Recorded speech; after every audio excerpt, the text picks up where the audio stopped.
Hi, welcome to Media Pool. My name's Nina, and in the following video essay I will be critically reflecting on my time spent studying a viral video module. Through comparing and contrasting the viral performance of two video projects I created over the academic year, I will be reflecting on how my knowledge of viral video theory has expanded, and will be critically thinking about how the implementation of these theories impacted on the virality achieved by each video. As well as this, I'm going to be evaluating my development of teamwork and leadership skills in the video's second half by using relevant theories to evaluate our team performance and development. Across the module, I created two e-learning videos.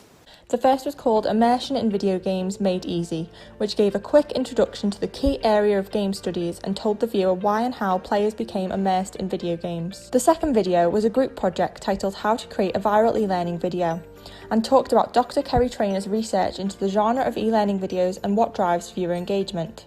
When creating these videos, the aim was to achieve virality. During the first lecture of the module on the 12th of October, we were asked to consider what virality means to us. Before that moment, this wasn't something I'd spent much time considering, and if anything, I thought that a video becoming viral was just an achievement based on pure luck. However, looking back at this now, I can see this was a narrow view. As in the module's first few weeks, we looked at several theorists' work, and through this research, I was able to see that there are many things that affect the viral potential of a video. Looking at the metadata from each video I created, it can be seen that my first video gained more views, reaching a total of 237 views on YouTube, while the group video project received just over half that amount at 121 views. The first video was also met with a far higher number of interactions, receiving 47 likes and 22 comments, as opposed to the 11 likes and 6 comments received on the group video. Whilst neither reached the level of virality I aimed for, I believe that the bottom-up strategies played a role in the levels of virality each video did achieve.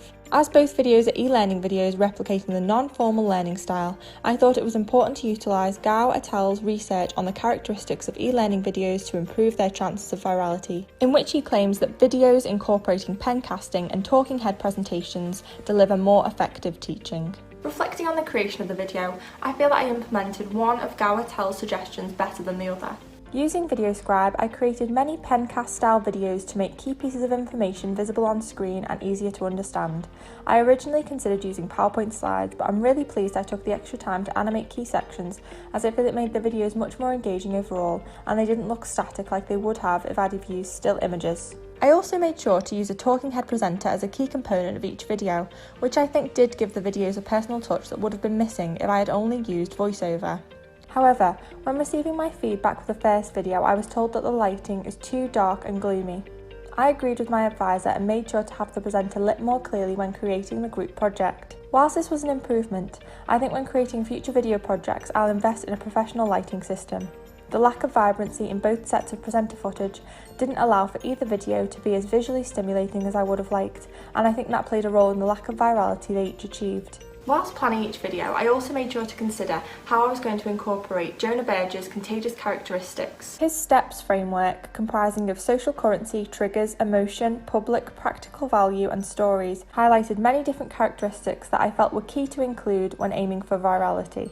As e-learning videos, both with the intention of giving viewers useful information, practical value was a key focus. In my first video, I used quotes from key game study theorists and included examples of the theory being used in practice. During the group project, we utilised similar methods for embedding practical value into the video by also including discussion of several key theorists and using two existing e-learning videos to illustrate our points. As well as this, we included a star animation at the end that gave 5 clear tips on how to achieve greater reach when creating an e-learning video. I feel that this element really enhanced this characteristic. Evidence of which can be seen in one of the comments left on the video, in which a viewer says, "This is so helpful and has changed the way I plan. As a teacher and a teacher trainer, this has given me some real insight into how to make virtual teaching more meaningful and memorable."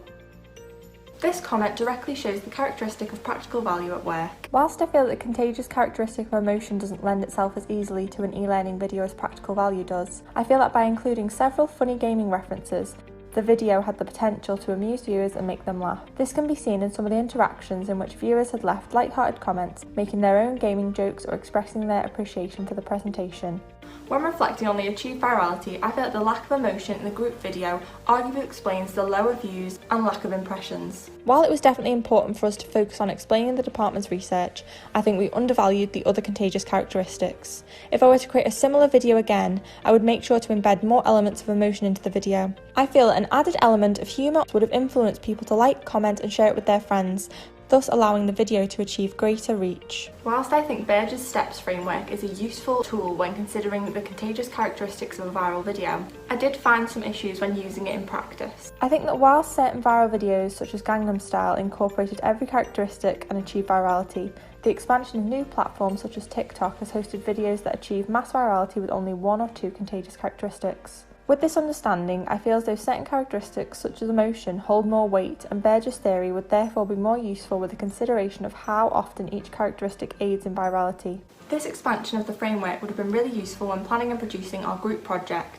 as we would have been able to focus more closely on the characteristic with the most viral potential, as I feel on reflection, focusing too narrowly on practical value limited our viral reach. In taking my understanding of viral media theory into future practice, I am eager to sign up to do a LinkedIn learning course called LinkedIn Video Marketing for Personal and Brand Pages, as a friend has asked me to help to make some promotional videos for a small business. I think by taking this course, I'll be able to expand on my skills learnt across the module and help my friend in creating a selection of engaging online videos. When I was told we'd be working in teams for our second project, I was initially worried as I had had bad experience with group work in the past. During these past group projects, I often asked myself why these issues arose and how to fix them, but was never successful in doing so. However, during a lecture on the 8th of February, we learned about Lencioni's theory, the 5 dysfunctions of a team, in which he identifies the 5 main reasons that issues arise in group work. I found that this was a framework I returned to during our group project when we were faced with internal issues. Whilst making our group video, we worked in a team of 5, but due to the COVID-19 pandemic, we were unable to meet in person. I feel that because our interactions were completely virtual, it took us a long time to develop trust within the group, and therefore we spent a significant amount of time with an absence of trust. Our first meeting was a definite factor that set this dysfunction into motion. As Microsoft Teams was a new software for a few of us, another member and I ended up in a different meeting to the other members. Due to this, each individual group thought that their team had absent group members who likely wouldn't show commitment to the project. Thankfully, we shared messages regarding the mistake and were able to reschedule for a different date, but I feel there was already an absence of trust in the team. As well as this, when brainstorming video ideas on the 24th of February, some members had done far more preparation for the meeting than others. This reaffirmed the lack of trust and also highlighted another dysfunction: lack of commitment. Lencioni's idea about the 2 main causes of this dysfunction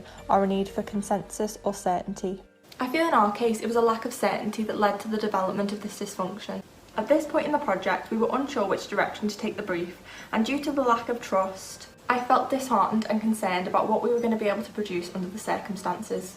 However, once we decided on our brief and completed our production plans, I feel as though the team was able to move past these 2 dysfunctions. As we got more comfortable with each other, we started discussing topics outside of the project, learning more about people's individual personalities and thus gaining trust. Whilst we didn't set out to follow Lencioni's personal history exercise, we naturally started talking about topics he outlined in his plan and were able to slowly overcome our lack of trust. I believe that if we had been meeting in person, this stage would have been reached much sooner, but I was happy we were able to reach this level of trust before the production stage. As for overcoming lack of commitment, on the 18th of March, when we moved into the pre-production phase and people were assigned their own tasks, another member and I started to ask the group about decisions that had been made in each specific meeting, making sure that everyone was on board with each task. We did this in line with Lencioni's solution of cascading message. I feel like this method worked really well here and allowed people to raise concerns about certain decisions or suggest alternatives.